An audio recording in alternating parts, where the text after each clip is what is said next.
दोस्त आचार्य चाणक्य न केवल एक महान ज्ञानी थे, बल्कि एक कुशल नीतिज्ञ भी थे।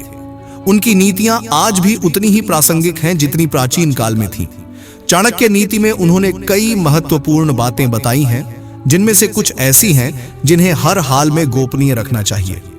अगर ये बातें किसी को पता चल जाएं, तो व्यक्ति को हानि उठानी पड़ सकती है।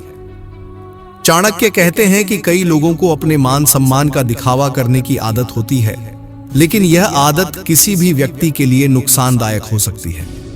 दिखावा करने से न केवल लोग आपसे नफरत करने लगते हैं, बल्कि आपके अपने भी आपसे दूरी बना सकते हैं। इसी तरह अगर कभी किसी को अपमान का सामना करना पड़े, तो इस बात को दूसरों से साझा नहीं करना चाहिए।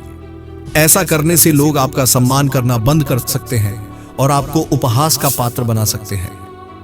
इसके अलावा कई लोग भगवान की कृपा पाने के लिए रोज पूजा पाठ करते हैं, लेकिन चाणक्य कहते हैं कि जिन मंत्रों का आप जप करते हैं, उन्हें गुप्त रखना चाहिए।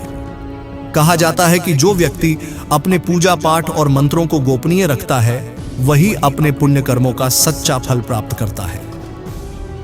दोस्तों, चाणक्य जी कहते हैं कि पैसा जीवन में कई सुख सुविधाएं ला सकता है, लेकिन यही धन कई बार परेशानी का कारण भी बन सकता है। इसलिए आपके धन की जानकारी जितने कम लोगों को हो, उतना ही अच्छा माना जाता है। कई लोग लालच में आकर आपसे जान पहचान बढ़ा सकते हैं और बाद में आपको नुकसान पहुंचा सकते हैं। इसी तरह चाणक्य जी कहते हैं कि मनुष्य को अपनी आयु भी हर किसी के सामने प्रकट नहीं करनी चाहिए। इसे जितना गुप्त रखा जाए, उतना ही अच्छा होता है।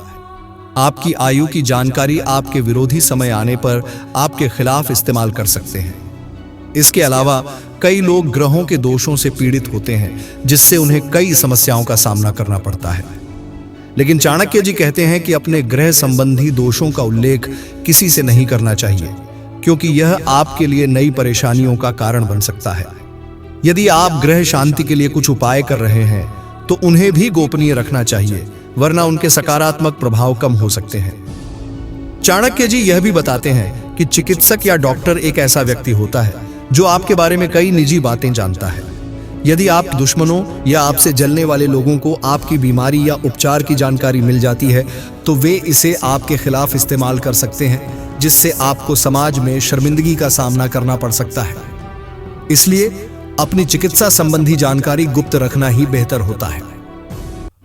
चाणक्य जी कहते हैं कि पति पत्नी के बीच की बातें अत्यंत गोपनीय होती हैं। इन्हें जितना गुप्त रखा जाए, उतना ही अच्छा होता है। यदि ये निजी बातें किसी तीसरे व्यक्ति को पता चल जाएं, तो इससे दांपत्य जीवन में तनाव आ सकता है और कई बार यह बदनामी का कारण भी बन सकता है। दोस्तों, दान एक ऐसा पुण्य कर्म है जिसे गुप्त रखने पर ही उसका सच्चा फल मिलता है। यदि कोई व्यक्ति दूसरों की प्रशंसा पाने के लिए या अपनी महानता दिखाने के उद्देश्य से दान का दिखावा करता है, तो उसके सभी पुण्य कर्म नष्ट हो जाते हैं। आचार्य चाणक्य आगे कहते हैं कि जिसका हृदय सभी प्राणियों पर दया करने के लिए सहज ही द्रवित हो जाता है, उसे फिर ज्ञान, मोक्ष या भस्म लगाने की कोई आवश्यकता नहीं होती, क्योंकि सच्ची करुणा और दया ही सबसे बड़ा धर्म है। चाणक्य जी यह भी बताते हैं कि जो गुरु अपने शिष्य को केवल एक अक्षर का ज्ञान भी दे देता है, उसके लिए इस पृथ्वी पर कोई ऐसी वस्तु नहीं है जिसे शिष्य देकर गुरु के ऋण से मुक्त हो सके। गुरु का ऋण अमूल्य होता है। दुष्टों और कांटों से बचने के दो ही उपाय होते हैं, उन्हें जूतों से कुचल देना, उनसे दूर चले जाना।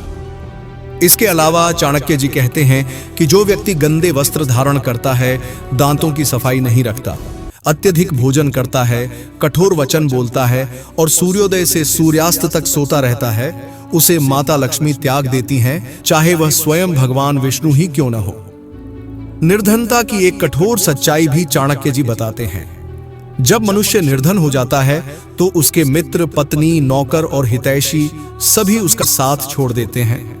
लेकिन जैसे ही उसके पास फिर से धन आ जाता है, वही लोग पुनः उसके पास लौट आते हैं। अन्यायपूर्वक अर्जित किया गया धन केवल 10 वर्षों तक टिकता है, लेकिन 11वें वर्ष में वह जड़ से नष्ट हो जाता है। चाणक्य जी यह भी कहते हैं कि समर्थ व्यक्ति द्वारा किया गया गलत कार्य भी सही माना जाता है, जबकि एक निम्न व्यक्ति के द्वारा किया गया अच्छा कार्य भी गलत समझा जाता है। ठीक वैसे ही जैसे अमृत, जो जीवनदायी होता है, राहु के लिए मृत्यु का कारण बना, और विष जो प्राणघातक होता है भगवान शिव के लिए भूषण बन गया। अंत में चाणक्य जी कहते हैं कि भोजन वही उत्तम है जो ब्राह्मणों के भोजन के बाद बचता है। भलाई वही सार्थक है जो दूसरों के लिए की जाए। बुद्धिमान वही है जो पाप से दूर रहता है। और सच्चा धर्म वही है जो बिना पाखंड और दिखावे के किया जाए। तो दोस्तों, आशा करता हूं कि आपको इस वीडियो से काफी कुछ सीखने को मिला होगा। आप अपना कीमती समय देने के लिए आप सबको बहुत बहुत धन्यवाद। यह वीडियो आप लोगों को अच्छी लगी तो वीडियो को शेयर, सब्सक्राइब, लाइक जरूर करें। फिर मिलेंगे कुछ नया सिक के साथ और एक नए वीडियो में। तब तक के लिए आप अपना ख्याल रखें। ओम नारायणाय नमो।